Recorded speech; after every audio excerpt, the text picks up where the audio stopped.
The 11 remaining war veterans arrested last week have been granted bail of 500 each. They were among the 53 veterans that were accused of holding two ministers and a deputy minister hostage at the St. George's Hotel in Centurion.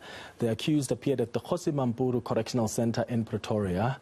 Let's speak to eNCA reporter Barry Bateman for more on what happened in court today. Barry, what reasons did the magistrate give when he granted bail? Yeah, good afternoon, Clement. Well, after hearing the arguments from the defence, of course, they were bringing this application, and the state, the magistrate found that there were simply no compelling reasons or cogent reasons why these men should be remanded in custody. The state had called the investigating officer from the Hawks to testify. The investigating officer was, his strong point was going on the fact that these remaining accused had criminal records and that they'd shown that they have a propensity to commit crime. Therefore, if they were to be released on bail, there is a possibility that they would commit a Schedule 1 offence. But the state didn't present any other evidence to actually support this claim that they would commit any of these other crimes. The magistrate holding that the convictions of these men was from such a long time ago that they simply don't have any solid bearing on the case that the accused are facing now. And it's with that in mind that the magistrate ordered that they be released on 500 Rand bail each. And that number of 500 itself was important as well. The state asking for it to be a higher number than the other accused that were released earlier this week. The court finding that there simply was no reason for him to increase that amount on bail, and therefore releasing them or granting them bail on the same 500 Rand. We're out here waiting for those men to be released at this hour. So earlier, one of the accused testified. Why was he called? Well, he was called, Clement, to give us a background information of how they ended up at that meeting at St. George's Hotel last week, Thursday. And we got talk about where this Liberation Struggle War Veterans Organization started. It was born out of frustrations that as war veterans, the promises given to them when they came back from exile were never realized, to the point that they ended up forming this organization. They ended up meeting with President Cyril Ramaphosa last year, where there was a task team set up to deal with the war veterans issues. They were planning to have a meeting at St. George's Hotel following a sit-in at Luthuli House. They were planning to have this meeting at St. George's Hotel with the Deputy President David Mabuza.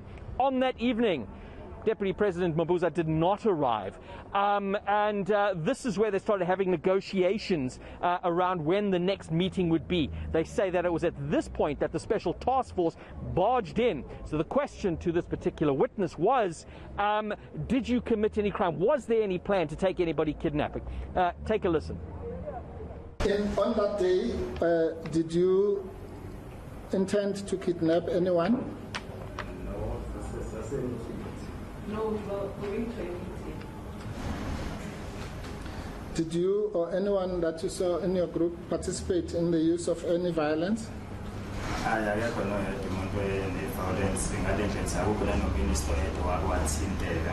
No, there was no one who was violent because not even one minister was touched.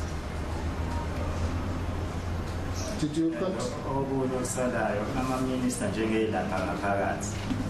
VIPs abawagadayo ephethe ibhamu ama-bodyguard ama-ministers wonke nje ngaphakathi nama-bodyguard ngaphakathi ephethe ibhamu. And I would also like to add that the ministers had bodyguards with them and the bodyguards had guns on them. Right. How many armed bodyguards were there, more or less? One minister is 3, which is about 10. But the ministry they have there were 3 ministers, meaning that there were about 10 or more bodyguards because one minister had more than 2 or 3 bodyguards. All right, so Barry, the defense advocate, Dalim Pofu, was also raising the issue of the state considering terrorism charges. What did the witness say about that? Yeah, Clement, you would recall just a few days ago during the bail application, the state saying that they wanted to introduce these terrorism-related charges. There's a particular act that they were going to rely on. Dali Mpofu raised this issue. You must remember that terrorism, the word terrorism and terrorist, has very particular baggage in the South African context, in our historical context, and this was not lost on these accused. Take a listen. The prosecutor on the other day said one of the charges they are contemplating against your group includes terrorism. Are you a terrorist? Yes,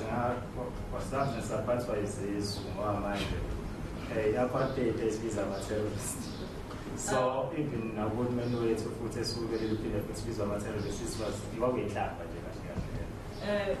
it was an insult because our stomachs even turned because it's the apartheid government that used to call us terrorists. And now this government that we fought for is now calling us terrorists. So what happens next?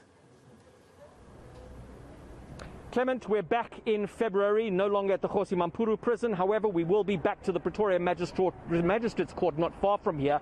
That will be in February. The Hawks saying that they have about 35 witness statements that they need to take. We'll be finding out then if they're prepared to head to trial or even if this matter will be enrolled. All right, our reporter Barry Bateman, thank you.